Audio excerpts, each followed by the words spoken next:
Hello, my name is Stephen Cram, and welcome to My Apologies. An apology doesn't just mean saying that you're sorry. It can also mean giving a reason for something that you believe. For example, if I ask you, why do you believe in Bigfoot? I'm asking for an apology. On this channel, we will examine various apologies for living a life of faith and virtue. And if I say something that offends you, my apologies. Today, we are going to hear from the first chapter of C.S. Lewis's book, Mere Christianity, and what he has to say about the argument for God from morality. This argument from morality can be summarized as: first, humans experience morality. Second, God is our best or only explanation for such morality. Third, therefore, God exists. And this is what is called a syllogism. It's an argument with two premises that lead to a single conclusion. In order for that conclusion to be disproven, you have to prove that one of the two premises, or both, has an error in it. In this case, you would have to prove either that humans don't experience morality, or that there is another sufficient explanation for the existence of morality, since those are the two premises that hold up the single conclusion. We'll be primarily focused on premise number 1 today, that is, humans experience morality, and we'll tackle the second premise in the next episode. For today, we'll observe how we can best see morality in action, why it's important, and finally, how it applies to our lives. Now, it would be simple to argue that humans all experience a single morality if everyone believed and acted the same way. But, as we all know, this isn't the case. There are many different worldviews and opinions, as many as there are people in the world, and that makes this argument much more challenging to make. Since it seems like not every person is on the exact same page morally, how can we determine whether or not this law of human nature, as C.S. Lewis would call it, really exists? Well, Lewis thinks that we can actually begin by examining the friction that occurs between people in the midst of their disagreements. He says, everyone has heard people quarreling. Sometimes it sounds funny, sometimes it sounds merely unpleasant, but however it sounds, I believe we can learn something very important from listening to the kinds of things that they say. An example of such quarreling could be between roommates. You might ask your roommate to clean the dishes tonight because you cleaned them last night. If your roommate disagrees, he may say something like, actually, I cleaned them last night, so it's your turn. Or maybe he would say, but I took out the trash all week. The least you could do is take on an extra shift washing dishes. People argue like this all the time, and I'm sure we're all accustomed to such conversations in our own lives. From this, Lewis observes, what interests me about all these remarks is that the man who makes them is not merely saying that the other man's behavior does not happen to please him. He is appealing to some sort of standard of behavior which he expects the other man to know about.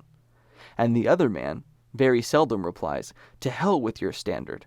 Nearly always he tries to make out that what he has been doing does not really go against the standard, or that if it does, there is a very special excuse. In our dishwashing example, the roommate did just these exact things. He tried to explain that it's not actually his fair turn because he actually did it the night before. Or he tried to argue that there is a special excuse for why the rule shouldn't apply to him, namely, that he did another chore all week. As I was planning out this very podcast, I was sitting in a coffee shop typing away on my MacBook when a group of friends walked in. I knew it was going to be a problem as soon as they stepped foot in the building, and the decibel level rose drastically. At first, I told myself, chill out, you're a Christian, you're planning out a Christian podcast, so show some charity. Then I tried to convince myself to see the beauty in a few friends enjoying life together in a society that had become so depressed and lonely. And that sounds really noble in my head, but I couldn't quite convince myself that it was true. So I started playing out the scenario in my head, where I get up and politely ask them to be a little bit quieter, because of course it's rude to be so loud. They're disturbing the other coffee shop patrons. I thought to myself, how might they respond to such an encounter? Perhaps they would be gracious, not realizing that they were being rude, and maybe they would agree to quiet down a bit. More likely, though, they would just get defensive and tell me to mind my own business. They might say, we weren't being rude, we were only having a bit of fun. And that's when it hit me. This is what Lewis was talking about.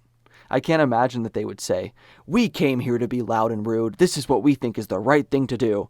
Of course not. They wouldn't claim that rudeness is their virtue or the goal that they're trying to achieve. We all agree that being rude is wrong.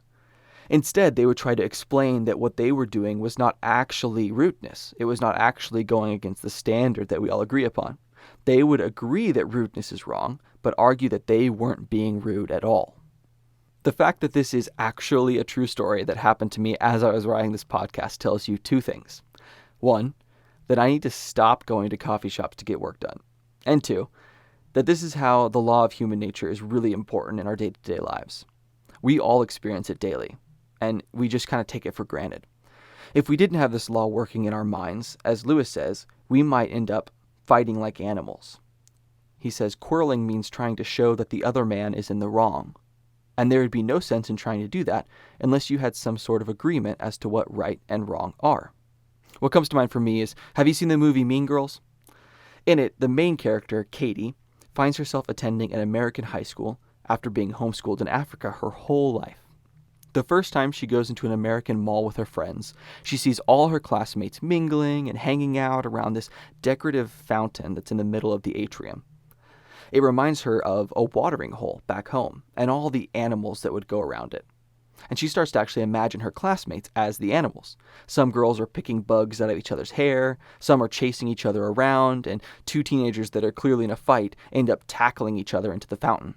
It's a hilarious image that makes you think, what if humans interacted like animals? How goofy would that be? It's just a joke. But if we look at it through the light of what Lewis is saying, if we didn't have this shared morality, or at least an idea of right or wrong we could appeal to, we would have no reason to quarrel the way humans do. If you're not trying to convince someone to appeal to some standard and shape up their behavior, there's nothing left to do but either fight, create violence to try to show that you're right by force, or just giving in and being subjugated.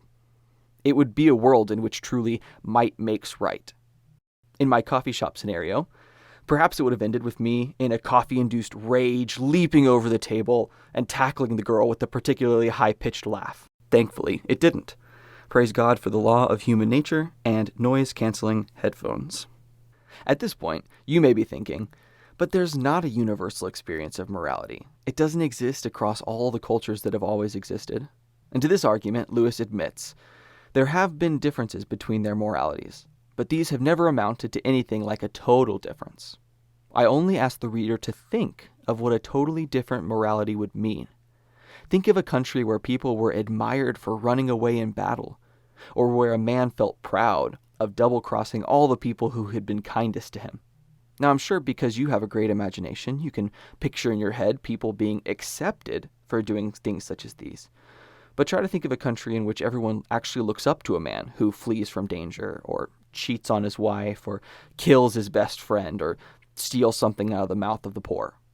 Could something like this ever actually be seen as right and noble by a culture?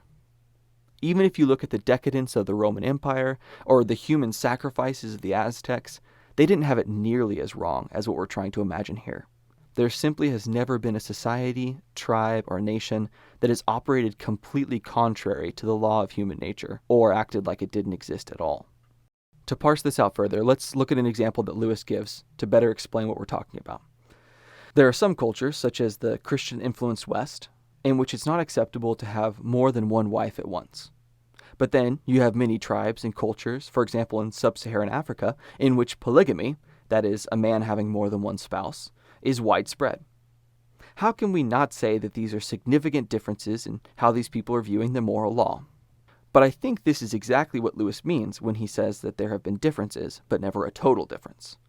These groups disagree on how many wives you can have, but neither of them believe that you can just take any woman that you please, as many as you please, or for that matter, that a woman could take whatever man she wants to be her husband or husbands. Another example that comes to mind, all my examples are from movies today. I was watching the movie 47 Ronin last weekend. I don't know if I should tell you that or not. I'm not really sure. I would suggest it, or if it's safe for kids. Maybe do a parental lookup before you watch it if that's your thing. But I was watching it nonetheless. And there's a scene in which a character is compelled to perform seppuku in order to retain his honor. This is a mild spoiler, but it happens early on, so it doesn't really change anything. It's kind of the premise of the movie. Seppuku is an ancient Japanese ritual in which you take your own life, and it's seen as being an honorable death. Now, this is a far cry from the Christian, Dante-influenced culture in which taking one's own life is seen as extremely tragic.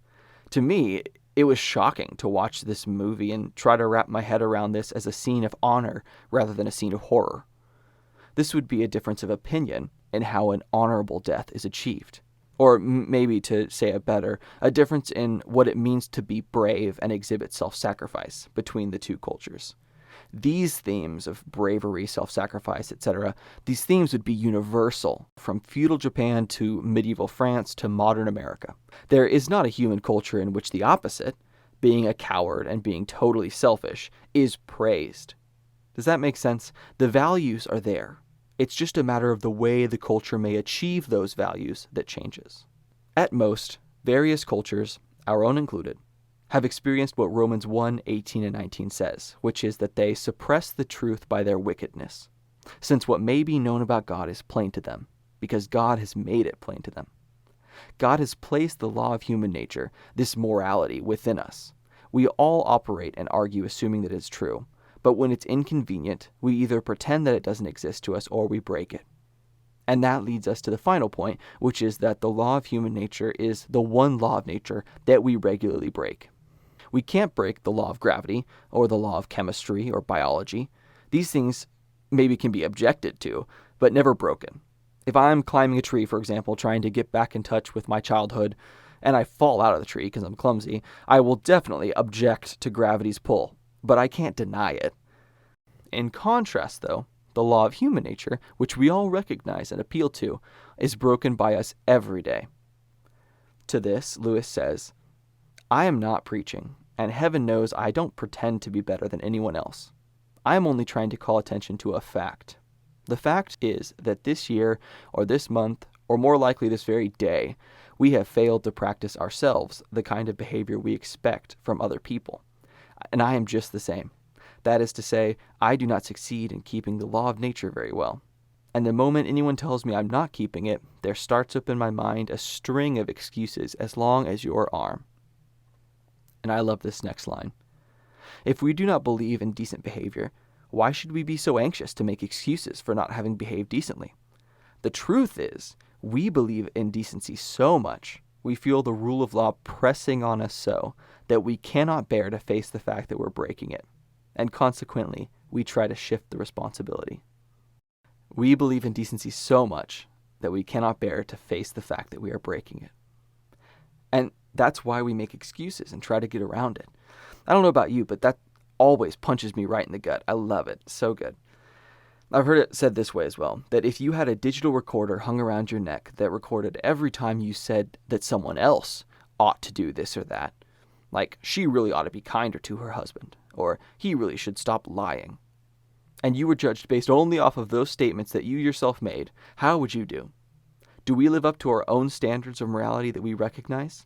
Maybe you do, but I certainly do not. And I don't think I'm the only one. Praise God for mercy and grace.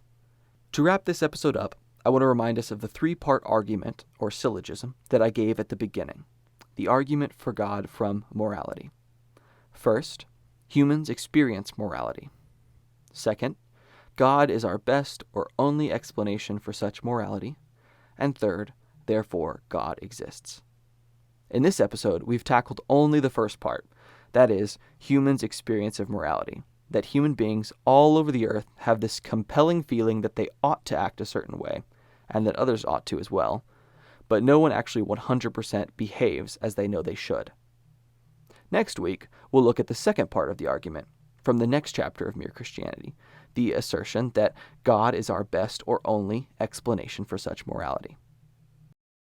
If you enjoyed this episode, please click the like button and subscribe. I post every week, so if you want to be notified when I post a new video, ring the little bell to turn on notifications. Until next time, my name is Stephen Cran, and this has been My Apologies.